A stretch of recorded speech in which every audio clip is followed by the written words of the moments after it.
welcome to the Civil War Review podcast. Glad you are here. We're going to continue our talk on General Joseph E. Johnston, and we're going to continue this series discussing the Peninsula Campaign.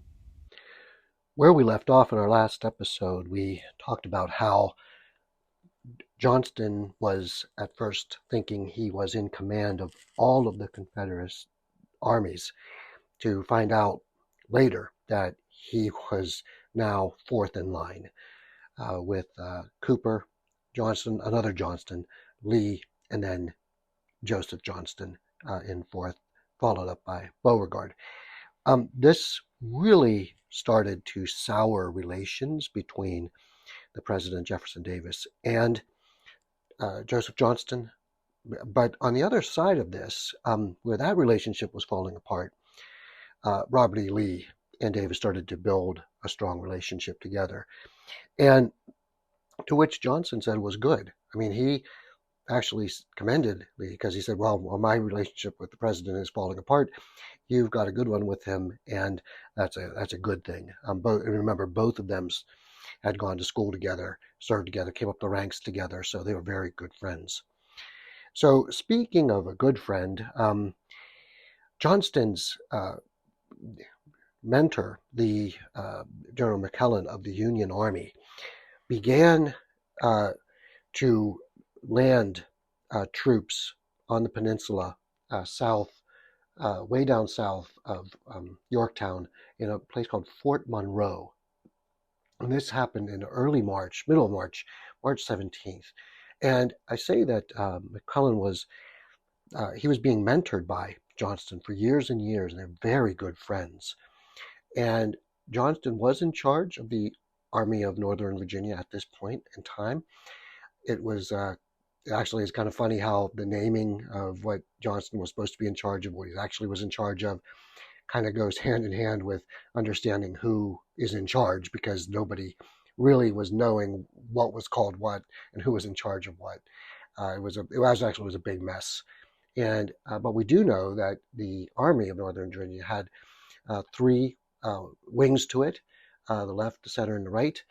The left was under the command of General Hill. The middle was under General Longstreet, and then the right was under General Magruder. And we're going to talk about Longstreet in a little bit here. And then, of course, the cavalry was under Brigadier General Jeb Stuart, and he was also instrumental in the Confederates' defense of the peninsula. So anyway, on March 17th, they set sail, and the Union Army set sail and landed and started to move up the peninsula. Now, during this time, there was a huge debate going on with Jefferson Davis, Lee, and Joseph Johnston. Johnston wanted to concentrate his forces, concentrate the army into one area, whereas Davis and Lee were more concerned about gaining and losing land. It's a very interesting dilemma because, on one hand, yes, you don't want the Union just marching up freely as they invaded the peninsula. But at the other time, you look at what Johnson was saying, is that you got to maintain the army. As long as the army stays intact, you can fight another day and win back that land another day.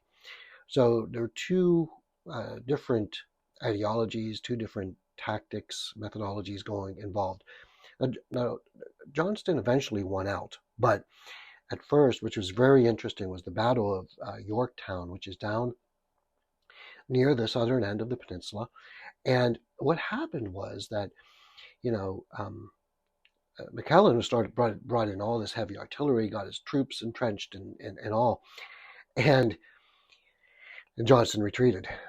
And McClellan just couldn't believe it. And it wasn't until they actually rose up a balloon to see that all of the Confederate entrenchments and all have been left, they realized, holy cow.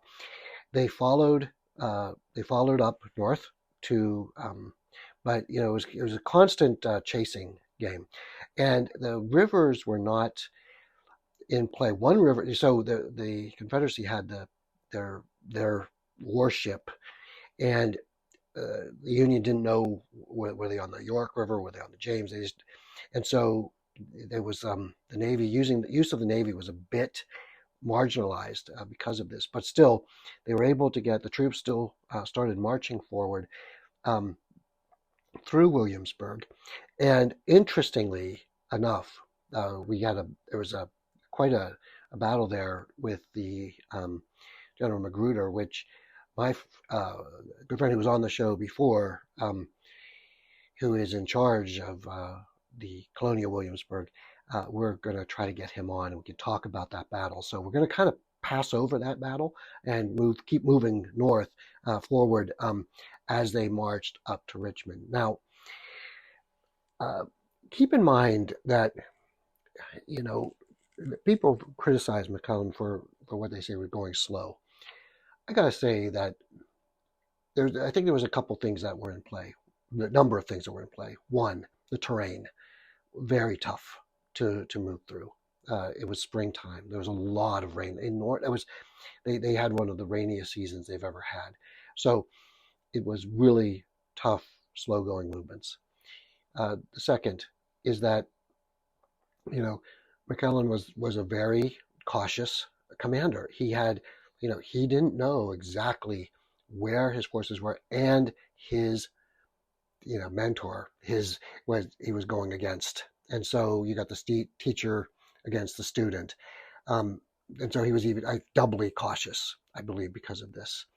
But they did move forward, and what Johnston did was wanting to again concentrate the army. He entrenched around Richmond, and we see that the real key to this whole thing was that as McClellan was coming north, he continuously thought that he would get reinforcements from the north, from General McDowell, that was supposed to be coming down. However, because of Stonewall Jackson's huge maneuvers and tactics like we talked about in the previous podcast, Lincoln called McDowell north to protect Washington because they were afraid of Jackson, which then took away McClellan's, being able to come in from the north as well as coming in from the east, heading west. So that was a huge deal. And this was, part of Johnston's plan was for Jackson to make as much trouble as he could up there in the valley to divert attention and to keep those reinforcements occupied. And Jackson did a superb job of doing this. And, one of the things that I admire about Johnston was that he delegated this. He said, do what you need to do. And he allowed Jackson to use his ingenuity, his and this whole infantry as a cavalry type of innovation that he developed was a tremendous success. Because what then happened is that when McClellan eventually got up to Richmond, he had he had army units that were on one side of the river, and he had the others that were below. Because at first Johnston thought, okay, McDowell's coming from the north, we should attack those Union troops that are above the river. We should head north. But when he learned that Jackson was successful, he decided, no, we can go straight on. Forget the river. Leave those troops above the river. That's a natural border. And with the flooding and the rains, it was, even, bridges were being washed away, etc. It made it very difficult. So leave them up there, leave those troops up there, and let's go and hit the Union forces straight on, which is what they did. And what was in the battle called Seven Pines, um, it was a huge battle. The no side really could declare victory. It was a draw. There was a lot of problems. I mean, and when you look at things like, did like orders were confused. People didn't know what to do. Longstreet was a key component of this, and he got confused. There was like heavy thunderstorms the night before. It was a mess. But it did, though, spook General McClellan. He was not prepared for what happened. But unfortunately, uh, General Johnston was shot in the shoulder, and a fragment of a mortar hit him in the chest. So he was gravely wounded um, at on the evening of that battle, at the end of the battle. He was taken to a house for surgery to be recovered. Davis, as he passed, President Davis came and just said some kind words to Johnston. It was because then it was the next after people heard about this, it was then everyone went from from complaining and trying to undermine and undercut Johnston to, oh, we wish he was in the field. Oh no, we lost the best commander. And it took him probably 4 months to recover. But but the next day, Lee was then took over the army, and at that point, he then engaged in the 7 Days Battle, which pretty much, while not a huge Confederate victory, did drive McClellan out of the peninsula, because there's a number of factors for this, and when we get to Lee, we'll talk about that. But going back to Johnston, it was his plans that were basically his plans with Jackson drove Lincoln to recall McDowell, right? It was his plans to attack the center of the Union forces there on the peninsula that Lee followed up with. And so, Jackson got all the credit for what he was able to do, rightfully so, up north. Lee got the credit for his offensive pushes against the Union forces in the 7 Days battles. But the mastermind, the planner, the one who got all this up, was General Joseph Johnston. After he recovered, he was then sent out west to command the Western armies. We kind of reviewed what happened out there when we talked about General Sherman. We're going to do it even more in detail with when we get to Grant, Ulysses S. Grant.